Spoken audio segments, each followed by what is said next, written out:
This is the purpose of the zodiac, is not to figure out what your sign is and what sort of attributes that means for you this month. You don't read your horoscope? No, it's meaningless. The zodiac has a much more profound meaning that we've forgotten, but that the ancients were well aware of. And this is why you find the zodiac represented everywhere, all over the earth, and it's the same 12 signs. The primary function is to calculate cyclic cataclysm. And this is based on axial precession, the precession of the equinox, and the fact that the earth is tilted on a 23-degree angle, and the position of the stars seems to change from our perspective over time. And you have 3 houses of the zodiac. This is what the Greeks referred to as an aeon. And when you transition from one aeon to the next, it's cataclysmic. And they knew it because it's cyclic, like clockwork. And every primary ancient civilization on Earth has a record of cataclysm, because these cataclysms brought to ruin the old world. In regard to the flood of Noah, of course, you have the traditional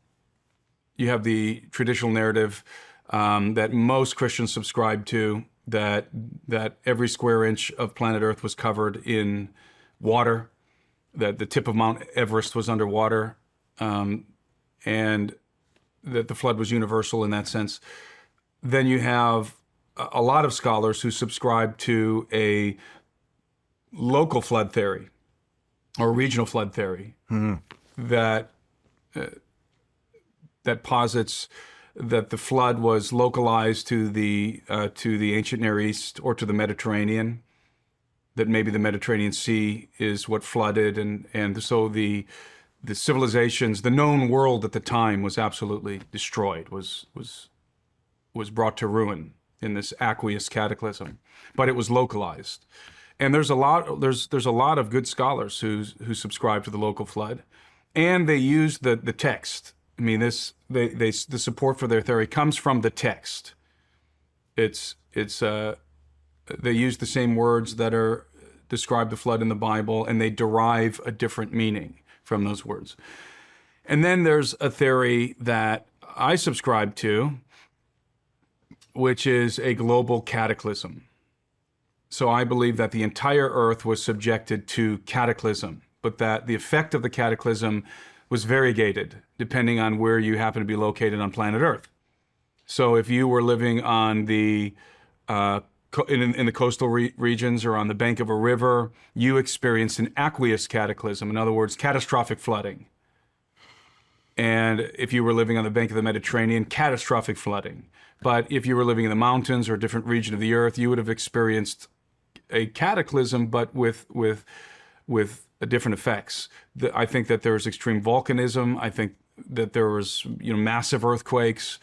And I think what precipitated the flood, I'm persuaded at this point that what precipitated the flood was a comet impact or an asteroid impact sometime around 12,000 years ago, in the neighborhood of 10,000 BC. And this, of course, is known as the Younger Dryas impact hypothesis, that during the end of the last ice age, there was a cataclysmic impact on the North American ice sheets, specifically the Laurentide ice sheet, which was 1 mile to 2 miles thick, and that the ice sheet was bombarded by these celestial objects. And that catalyzed a cataclysm of unprecedented magnitude that would have resulted in catastrophic flooding, mile-high tidal waves, extreme volcanism, everything that I mentioned previously. Of course, astrology is another one of those things that archaeologists despise. Yeah. But as anybody who follows astrology will know, we live in the dawning of the age of Aquarius. And that's because the sun on the spring equinox is, within the next 150 years, is going to move entirely out of Pisces, where it sits at the moment, and is going to move into Aquarius. The age of Pisces began around the time of Christ, about just over 2,000 years ago. And before that, it was the age of Aries. We have all this ram symbolism in ancient Egypt at that time. Before that, it was the age of Taurus. All of this is a process that unfolds at the rate of 1 degree every 72 years. So when I find that the Great Pyramid models the Earth on a scale of 1 to 43,200, which is 72 times 600, I wake up and I think this is interesting. And when I find that Angkor, one navel of the Earth, is separated from Giza, another navel of the Earth, by 72 degrees of longitude, that rings another bell. And I think that's something curious and worthy of exploration. Does this line up with Noah when he was alive? So you have, within Christianity, you have different thoughts in regard to the age of the earth. The fundamentalist views that the earth is 6,000 years old, and they don't allow for any more time in regard to the flood event. I'm not a young earth creationist. I think that the earth is very old, and I think that the creation of humanity goes deeper into the past. Really? Yeah, I would. So what do you think of Adam and Eve then? I think Adam and Eve were real. I mean, I think we all come from a common ancestor from Adam and Eve. I do not subscribe to the theory of evolution by natural selection. I think that's a theory in crisis, by the way. I think it's becoming less feasible by the day, evolution by natural selection. So I don't subscribe to that. I just think that, the flood, that this event, which annihilated the megafauna. This was the megafaunal extinction, right? We know that happened. We know that at one time, right here where we're sitting, there were mastodons, saber-toothed tigers, short-faced bears, giant sloths roaming this land and all over the world. And then suddenly something happened overnight that absolutely liquidated these creatures from the face of the earth. And again, I at this point am persuaded that was the Younger Dryas impact event. That this was, and this, by the way, in my opinion, is the cataclysm that's described in the pages of Scripture, the cataclysm that we read about in Genesis, in the book of Genesis. And in the Mediterranean area, it would have manifested most prominently in catastrophic flooding. I mean, if you have a mile-high tidal wave sweeping across the ocean, whatever civilization is inhabiting the coastal regions is gone. I mean, totally wiped out. Yeah. I mean, there would be almost nothing left of that civilization. Those waves would be powerful enough to wash away every vestige of those civilizations on any coastal region, even on rivers, but specifically those who are inhabiting the coastal regions. And in North America, let's assume for a moment that this is true, that the Younger Dryas impact hypothesis is true, and that either a fragment of an asteroid or fragments of an asteroid bombarded the Laurentide ice sheet. Well, you would have a tidal wave, because a lot of that would be instantly vaporized, but it would be certainly instantly liquefied. You would have a tidal wave sweeping across the continental United States from the meltwater, from the glaciers and all of that ice. And so you would literally, it would absolutely devastate human beings everywhere on planet Earth. All of these cataclysmic events happening simultaneously, and if it was an impact, it could also precipitate, and I think it did, what's called an impact winter, which is very much like a nuclear winter.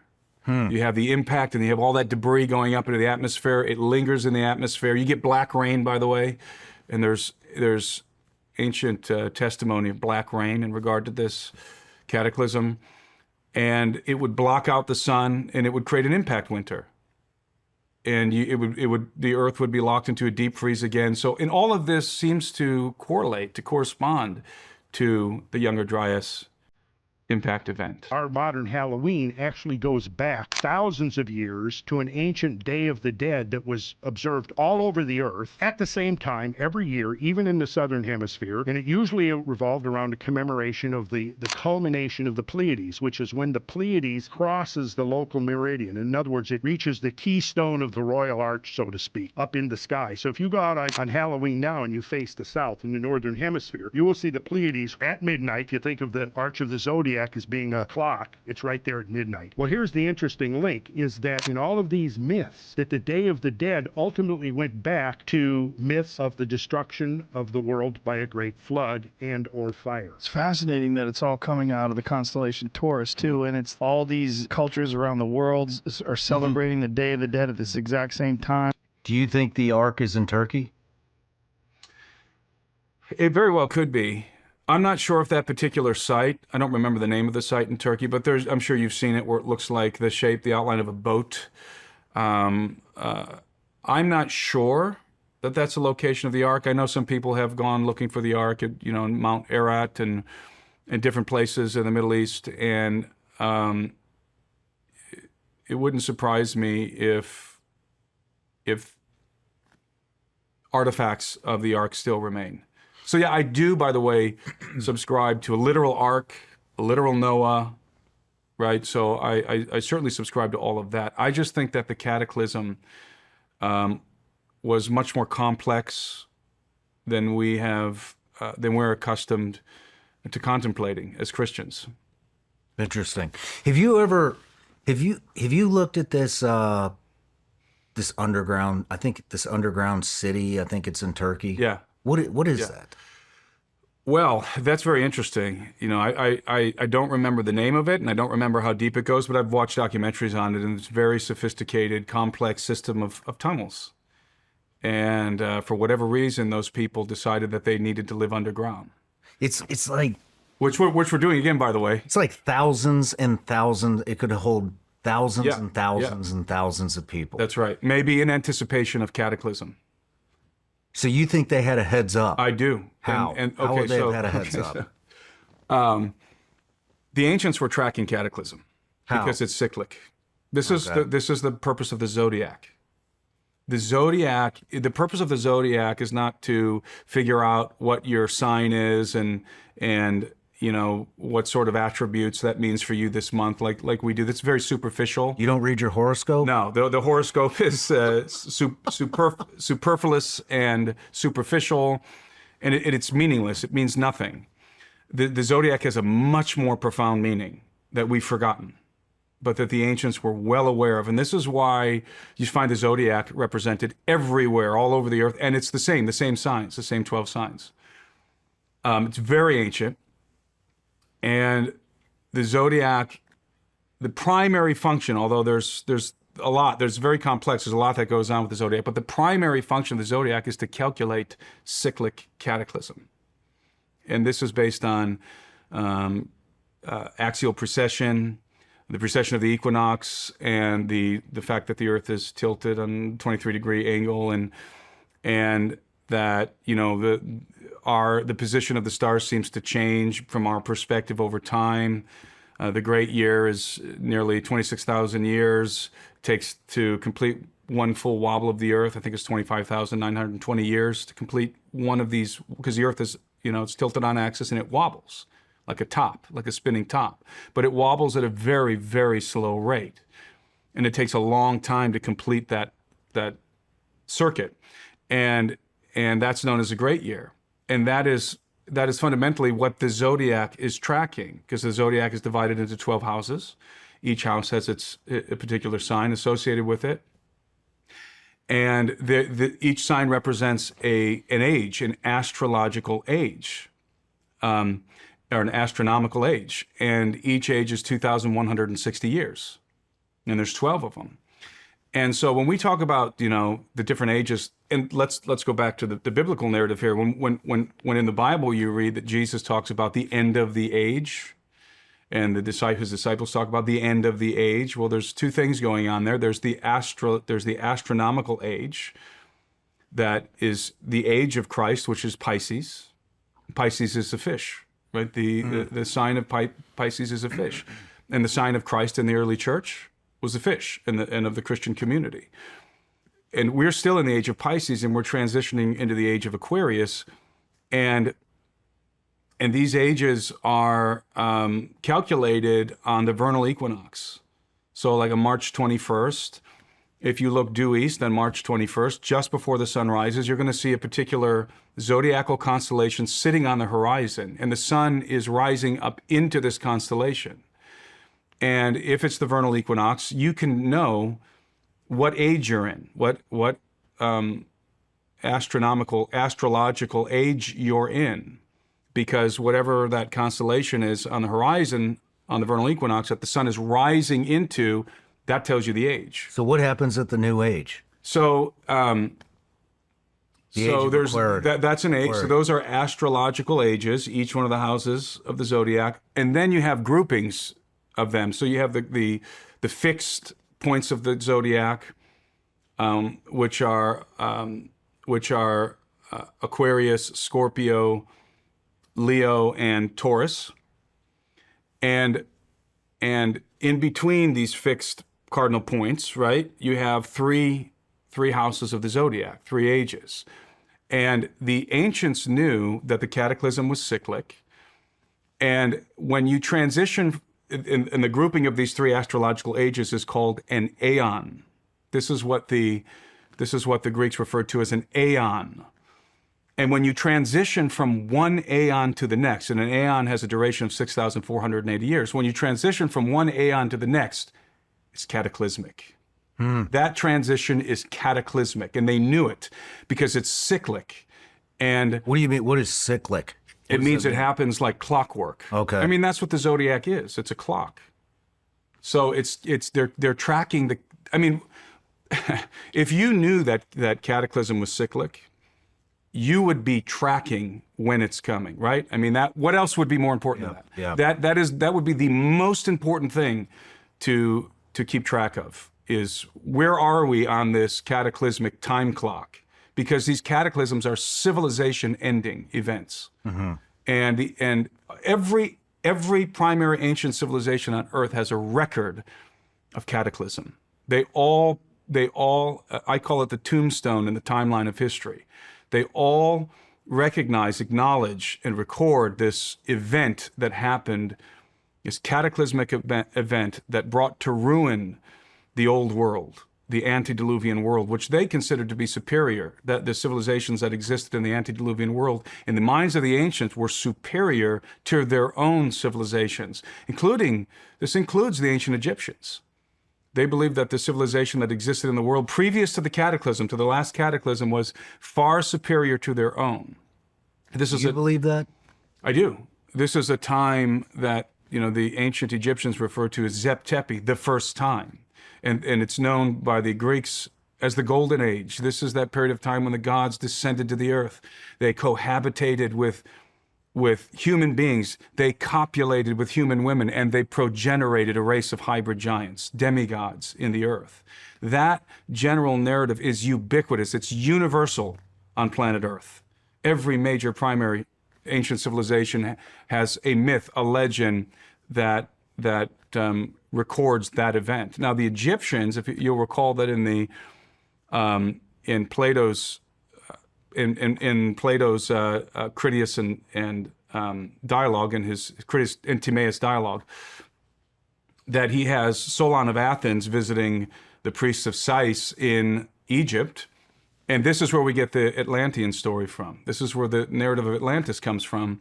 And the Egyptian priests are informing Solon that they tell him basically that the Greeks think that they have ancient knowledge, but their knowledge really isn't hoary with age, as they put it. That the Egyptians are tracking information going much deeper into the past. And they inform him that there was a cataclysm that brought ruin to the world, and that the Greeks knew about that cataclysm, but that there were other cataclysms previous to that cataclysm. So the Egyptians were tracking a cyclic cataclysmic event. And in fact, in Dendera, in the Temple of Hathor, there used to be now it's in a museum in France, there used to be a depiction, the earliest one we have, of the zodiac on the ceiling of the temple. And it's exactly the same signs of the zodiac that we have today. The ancient Egyptians were calculating cyclic cataclysm. And they knew that at the transition from one aeon to the next, that transition was cataclysmic. And we are transitioning from one aeon into another. We are in the age of Pisces, transitioning into Aquarius. This is the end of one aeon and the beginning of another. And the ancients knew that when you're in this period of time, this cataclysmic transition, there's a sign that indicates that you're there. It's called the sign of the Suntelia. And a Suntelia is a 1,000-year period of transition between one aeon and the next. And when you're in this 1,000-year period, cataclysm could befall in this window of time. And there's something called the sign of the Suntelia. And the sign of the Suntelia is if you're in this window of time and you're living somewhere in the ancient Near East, and generally speaking in the Mediterranean area, and you on an equinox or a solstice, you will see the Milky Way, which the ancients considered to be the Milky Sea, right? The cosmic sea will be encircling the Earth. So you look to the horizon, your 360 view, you'll see the Milky Way, the cosmic sea, sitting on the horizon, encircling the Earth. That's called the sign of the Suntelia. And if that's happening in your time, then you know you are within that 1,000-year transitional period from one aeon to the next, during which time cataclysm is coming. And again, the ancients knew that. So that was a long-winded explanation of why I believe that the ancients knew that cataclysm was coming, and were preparing for it. So going back to the underground dwellings, what are we doing today? So was that this aeon or a previous one? Which one? The Turkey. I don't know. Caves in Turkey. I'm familiar with what you're referring to. I've seen documentaries, but I don't remember what the dating is on that. But I do know that today, many of the billionaires and the elites on planet Earth are building underground bunkers. Yeah. Deep underground bunkers. Do they know something's coming? Are they preparing for something that's some sort of impending cataclysm? I got a gut feeling they are. I mean, we are transitioning from Now, how do you think Pisces they have to that Aquarius. I think that while this knowledge has been preserved, and it's been preserved primarily in the mystery schools. The mystery schools. Right, which is basically the occult. It's been passed on through the mystery schools, and they have kept this knowledge. But that's the ancients understood. That's why they're obsessed with the stars. By the way, it wasn't just because, obviously you need to know what the seasons are if you're going to know when to sow and when to harvest and make the necessary preparations for the changing of the seasons and so forth. That's very important to ancient people. So that's one of the reasons why they were so obsessed with the stars, because they're tracking all of that. But the deeper level is because they understood that the zodiac was a timepiece, and that it was calculating cyclic cataclysm. The Incas styled themselves as the sons and daughters of the sun. Right? They were the inheritors of the gods. They were the progeny of the gods. And what belonged to the gods belonged to them. And so I believe that when the Inca came to Cusco and they saw the remnants, these megalithic remnants of this once mighty civilization that I think was pre-flood and was destroyed in the cataclysm, they said, the gods lived here. So this is our heritage. We're going to rebuild. We're going to rebuild on the foundations of the habitation of the gods. In fact, Machu Picchu, the Quechua name for Machu Picchu, it's not Machu Picchu, it's Ijampu. What does Ijampu mean? The abode of the gods. Interesting. The habitation of the gods. So I think that name conveys exactly what the Inca thought when they arrived. Look at these magnificent megalithic constructions. Because in Machu Picchu there's some really amazing megaliths, and they thought surely the gods lived here, right? Wait a minute, we are the progeny of the gods. This is our heritage, and then they rebuilt. Wow. And I think that's the way it is in a lot of places around the earth. We always rebuild on the foundations of our antecedents. This takes us all the way back to the beginning of our conversation about the antediluvian world and the cataclysm and all of that. But so we completed the circle.